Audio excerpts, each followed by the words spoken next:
Good evening, everybody. It's Barrydale TV. We are broadcasting here from the Info Hub, and we have Simon Van De Linden in town. He's just moved in a week ago. He's bought Nicola's house, so we found out that he is an avid analog photographer and has loads of negatives. He's got some darkroom equipment he might be bringing up, maybe. Yep. And we're going to start printing some stuff for this year's Analog Festival, which is from the 12th until the 20th of December. So we have just over 3 months to pull this one off. And what I'm trying to do this year is actually have a lot more new work. So we will be shooting a lot more stuff and trying to motivate you guys out there to produce some work or print some new stuff. And if you'd like, we have a darkroom here at the Info Centre, and we're offering a free darkroom for anybody that wants to come up and print their work for the Analog Festival. We'll also be hosting a couple of workshops over the next couple of weeks and months for anybody that wants to come and shoot something and just come and have fun. We've got loads of cameras you can use. Just bring your own film. We can supply some. What we can do, we have 4x5 cameras and X-ray film. And X-ray film is a lot cheaper than normal film. So you can start shooting on your 4.5 again if you like. And we have a 4.5 enlarger, and Simon's bringing up a Labrador, whatever model that is, another 4x5 enlarger.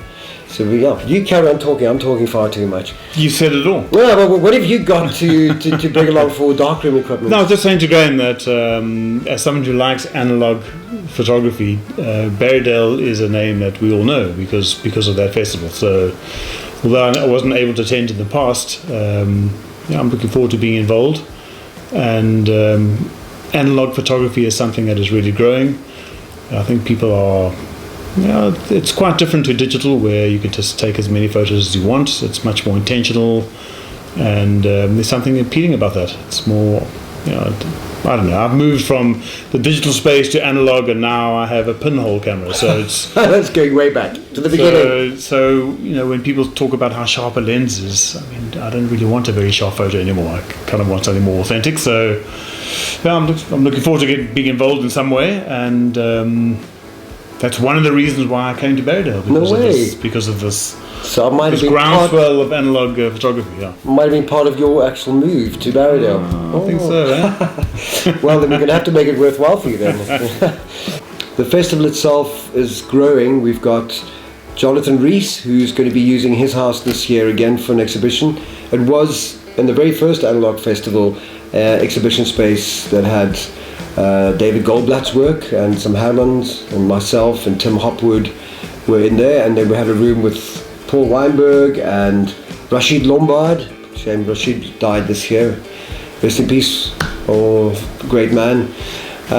We're trying to get some of Rashid's work, but his estate's still a bit wound up. So we won't tell you who we have got.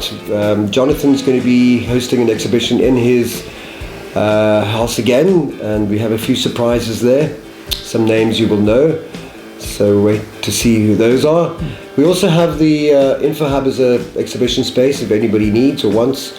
There is this year and last year we decided to do an arts festival over those same 10 days from the 12th to the 20th, because there are a lot of analog photographers, but there's also a lot of digital photographers. And last year we had Sean Wilson had an exhibition of slides that had sort of decomposed over time in sort of wet, damp conditions, and he'd scanned those and then printed them digitally. So they look, for all intents and purposes, as analog, but they were actually digital. So we said, well, you can have the exhibition here, not at the Karulki, because the Karulki is the quintessential mother of the Analog Festival, where only analog can be exhibited. But I've been speaking to Bistro Blues and the Mad Modern. We could possibly actually have exhibitions of digital work there. So keep your eyes and ears pierced for the Arts Festival, and if you'd like to exhibit something for the Arts Festival this year and it's digital, be advised you can. We want to make it more of a multi-faceted, because analog is such a niche market. There's not that many people that know really what it's all about or will go out of their way to come and see an analog festival. So if we can have more people coming to see digital. And so you're thinking of having an exhibition? What I was actually thinking is that once you get going, you're quite hard to stop it. I know. I've got so much I'm trying to share.